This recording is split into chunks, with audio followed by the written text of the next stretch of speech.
Welcome. This is Jane Gardner, and welcome to Solopreneur Success Strategies. Today, it's Jill or Jack of all days trades Thursday on Solopreneur Success Strategies, and we're talking about being a Jill or Jack of all trades. As a Jill or Jack of all trades solopreneur, you need to know a lot about a little bit about a lot of things. We've gone over some of HTML you need to know, WordPress. We've had a look at pricing and some of the concepts behind cash. So we haven't done email yet, and so we are going to be looking at sales funnel today because that's important for your sales. But for those of you who don't know me, I'm Jane Gardner. I work with my husband for the last 20 years in our structural engineering firm. And about 3 years ago, I came on the internet where I learned all about sales funnels. Because like you, when I came onto the internet, I didn't know what a sales funnel was or what the heck was a upsell. Why were they talking about upsells and OTOs? Actually, we're not going to do OTOs today, but so we're going to go over quickly some of these concepts. Last week, we did look over what is a sales funnel and a front-end offer and a back-end offer. And actually, we'll be looking at it again for the slides. So here we go. So it's all about the sales funnel today. This is going to be working when you sleep. So it's all set up to work whenever. So you don't have to be there paying attention to it every 5 minutes. But a sales funnel, this is a really complex sales funnel. You have traffic, you have people coming into your squeeze page, some people call it, but it's basically just a page with information on it with either a freebie offer or something that you will give away to them. And then they will enter their name and address, email address, and then they will receive it. And they will be put on your email list, etc. And then they will get some emails. And at the same time, they will get offers of information and products and services that they may or may not be interested in. So we had a look at what a sales funnel is. It looks like a funnel. Everybody comes in at the, you try and get enough people to come in at the get your freebie, get on your email list, and then go from one sales page to your front-end offer, which is something that they have to pay for. And then there's, say, a third sales page, which is your back-end offer, which is what is basically the product that you would like them to buy. But of course, that's a real simple way of calling a sales funnel. So you think about your sales funnels that you've been through and what were the components and what kind of pages they had and what type of funnels were compelling and you bought more because you liked how they were telling you about the product, or what components turned you off. So we looked at that, last week. So here's a simple sales funnel. This is a sales page for one of my memberships, and it's basically a text and video talking about the membership, and the most important part is the buy button for what you have to buy.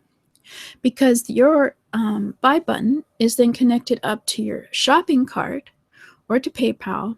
It has a link as a payment processor.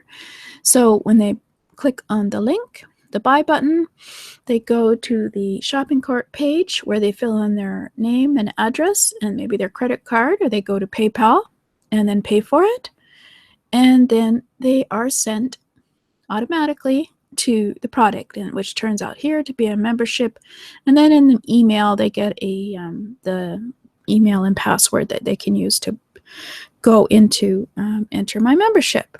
And this can happen a day or night because it's an automated system, which is nice. So this is a more complex one, as you can see, and it's basically working day or night, set up that way. A simpler way to look at it is that you have your website, for example, with a sales page on it. Your visitor comes to your website, they read the information on the sales page, they decide they want it, they press the buy button, and then they go to the shopping cart where they have the transaction of the money for the product or service, and then they are sent a product or service link. And then this link is actually where you have stored your product or service information.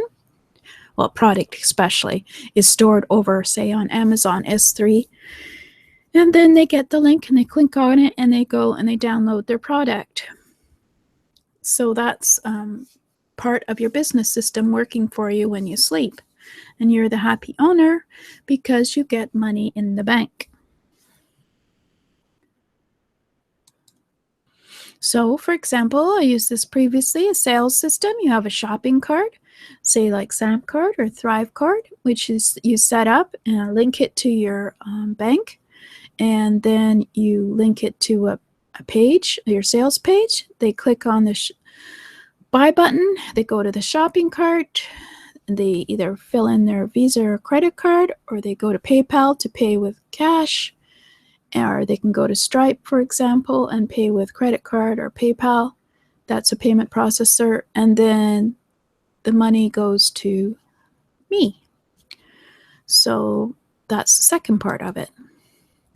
Well, what about what they call an upsell?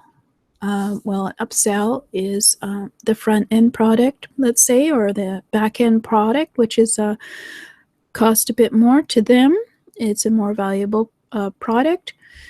So the visitor goes to the sales page, they buy the first item, and then either they are sent to the and then of course the process goes to the sales system where they pay for it, and then after they pay for it, they are sent to the second sales page, which is an upsell, which is similar to the previous product, but would be of an asset to them in order to have it. So they then buy that as well. And of course, then you send them two links. The first time that they go, they get a link and can download the product. And then of course the second upsell. This upsell, they can get another link for the product. So it's all sort of in a vortex there.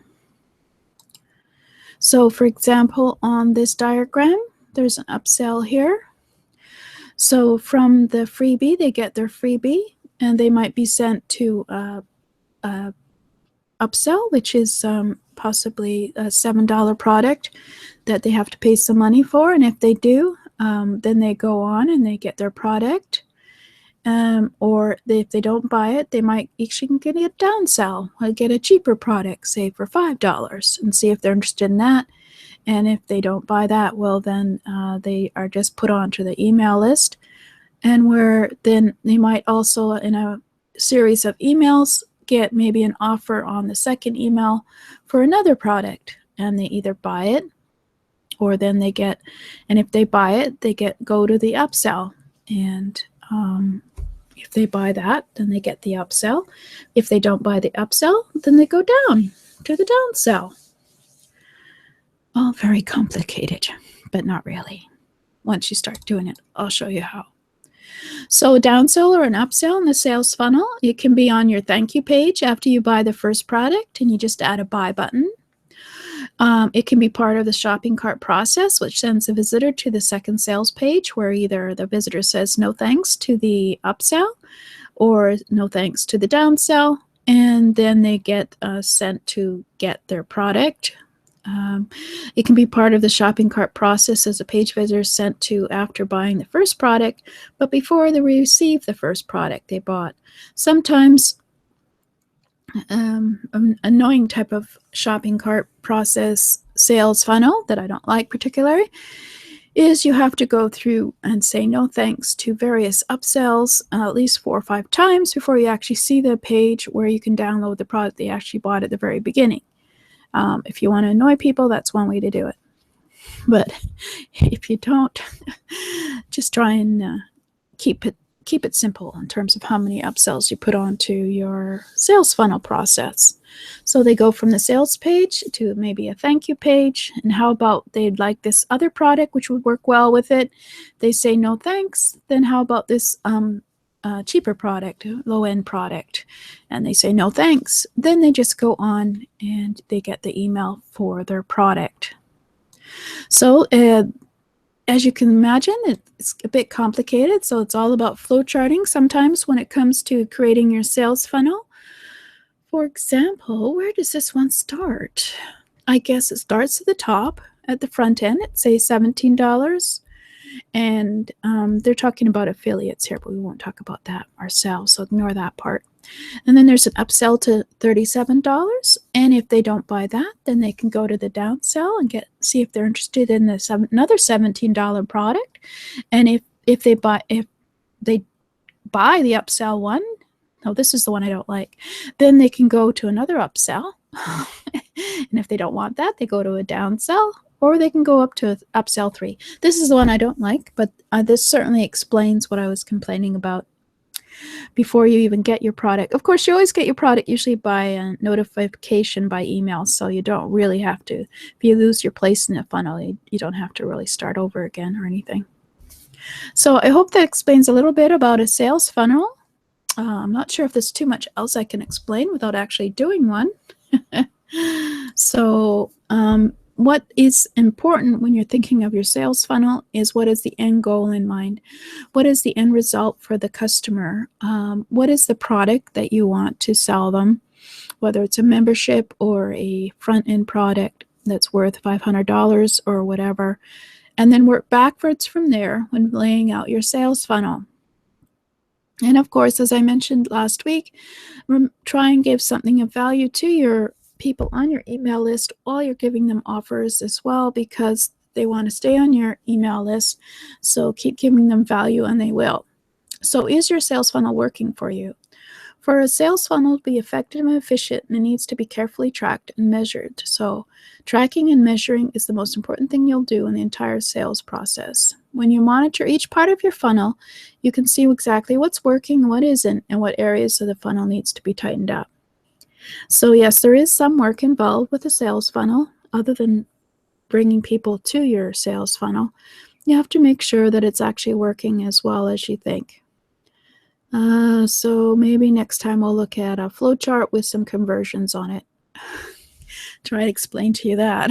Yeah, it's sort of like dating, sort of, and getting married. So we'll maybe use that analogy next week about conversion. So I better write that down. So that's it for now for a sales funnel. It's concepts. That wasn't too bad for concepts. See you next week.